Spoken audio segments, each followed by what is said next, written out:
I heard something behind me, and there's just this wild raccoon. Oh, what happened to your eye? She got a little bit closer to me, and a little bit closer, and I could get a better look at her. She just looked rough overall. This is the eye that's missing right there. She only has one eye. She will only let me touch her when she wants grapes. She could not find food on her own because of her poor eyesight. She kept on coming back to my back porch asking for food over and over again. I also noticed that she was nursing. She wasn't gonna make it on her own if I had not fed her. That's it, no more. Eat your bread next. You can see how she struggles. Okay, bye Mama, have a good dinner. She's looking for water.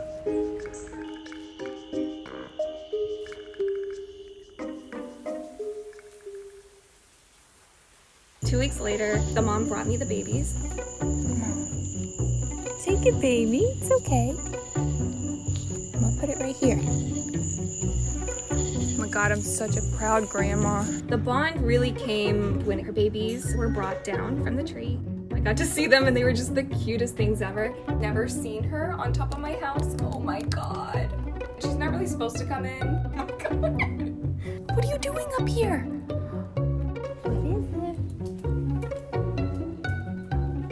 Take my phone.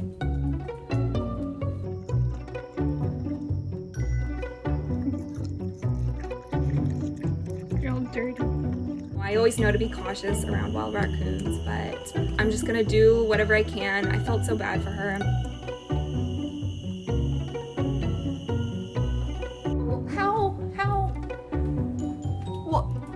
They joined us on the porch. Every single day, it's the best thing to look forward to. It's just really gotten to a point where I'm so excited to come home and I get to hang out with them on the porch. Her daughter, who we now call Zoe, she is totally comfortable with me because I've known her for such a young age. Hi, come here. Hello. Can you hold my hand? Hold my hand, thank you. She hangs out in my lap. I welcome her on my porch for as long as she wants. What are you doing? Zoe had a baby. Show me your baby. Can I see your baby? They hang out with us and eat with us and everything. Look at your baby. They're so cute. They're so fat and fluffy now. That's the younger sister and that's the older brother. And right there's Mom.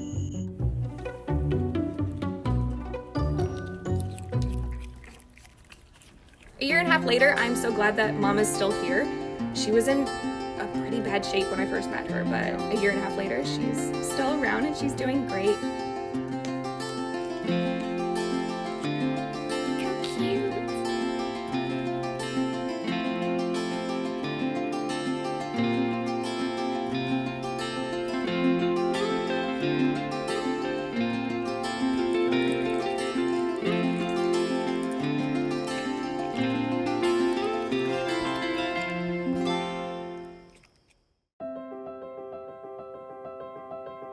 My name is Toby, but most people know me as the Wombat Guy. I save wombats from mange. Mange is a parasite that slowly eats them alive. This is Wilma. I found him with clear signs of mange. He couldn't stop scratching. He had red skin and patchy fur, and he was almost totally blind. I knew I had to act fast. Off you go. Alright, cool. You want to stay close behind me? I know. I don't want to get bitten. Oh, you won't. It's fine. I've never been bitten. I've been doing it for 9 years. They bite? They try. This is antiseptic spray. Okay. Bye-bye. His fur quickly grew back, and he seemed way more alert. I even caught him having zoomies. One day, I swear he smiled at me, and it felt like he was thanking me. It's a lot of work, but without human intervention, it is 100% fatal. That's where I come in. And it's no easy task. Step 1. You've got to tiptoe really quietly. Step 2. Sneak attack. Catch them off guard.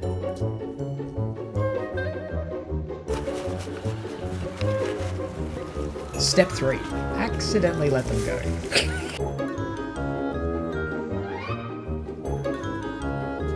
Step 4. Catch them again. Step 5. Medicate them and check their wounds.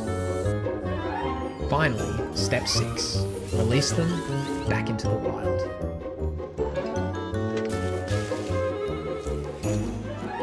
And do it all again next week. I then follow up treatment once a week for as long as it takes for the wombat to be totally mange-free. In 2021 alone, I treated 27 of them.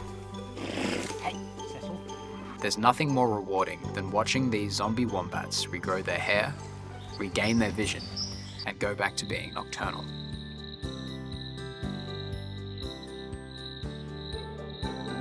It's incredible the difference that a few months can make in saving their lives. It's okay. I want to help cure every single mangy wombat in my area of the Hawkesbury.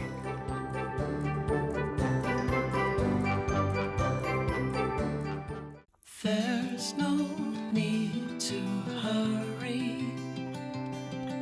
Slow and steady always wins the race. You don't need to prove a thing. We all need to go at our own pace. Everything you've worked for, all those nights you labored in the dark,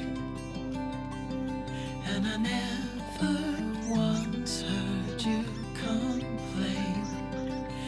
Now it's time for you to make your mark. Oh,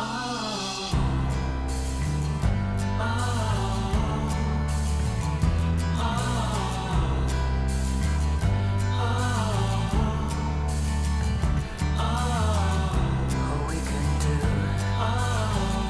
whatever they do, or just be true to you.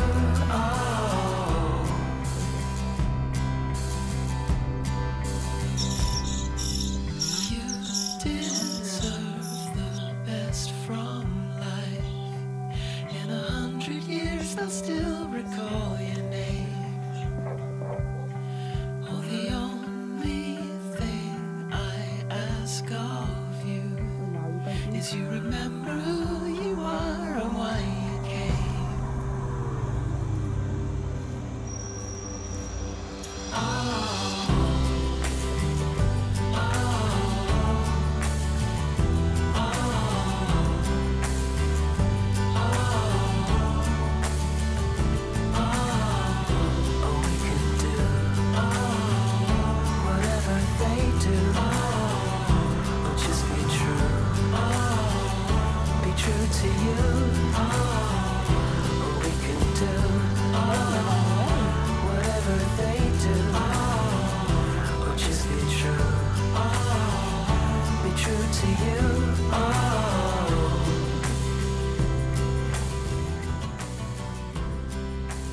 There you are.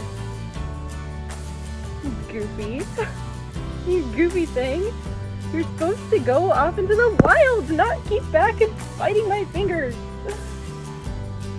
Yeah, so we're completely outside. This baby was released a few days ago. So they're still wilding out.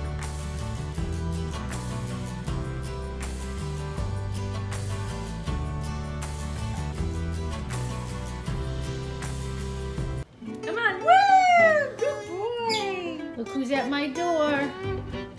Is it Mr. Peachy? I didn't realize how I could become so attached to a squirrel. You've been busy today. I haven't seen you. Hey, sweetheart. 4 years ago, I rescued Mr. Peaches, and he still comes back to visit to this day.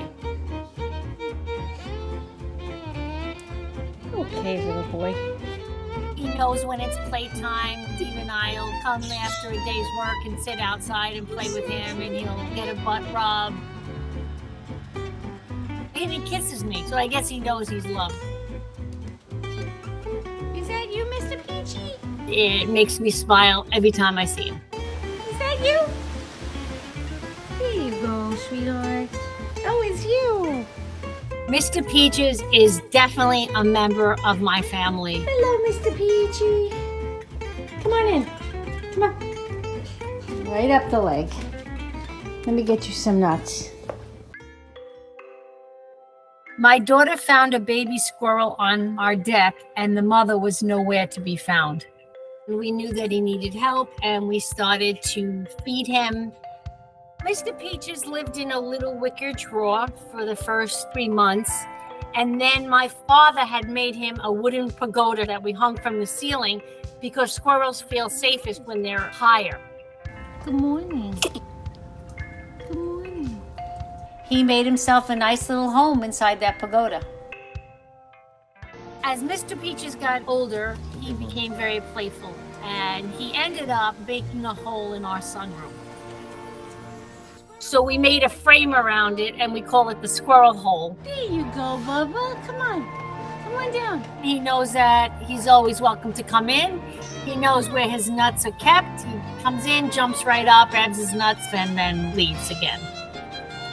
Oh, you want that big walnut? Woo. Mr. Peaches' life and his story really inspired me and changed my life in a way that I never expected.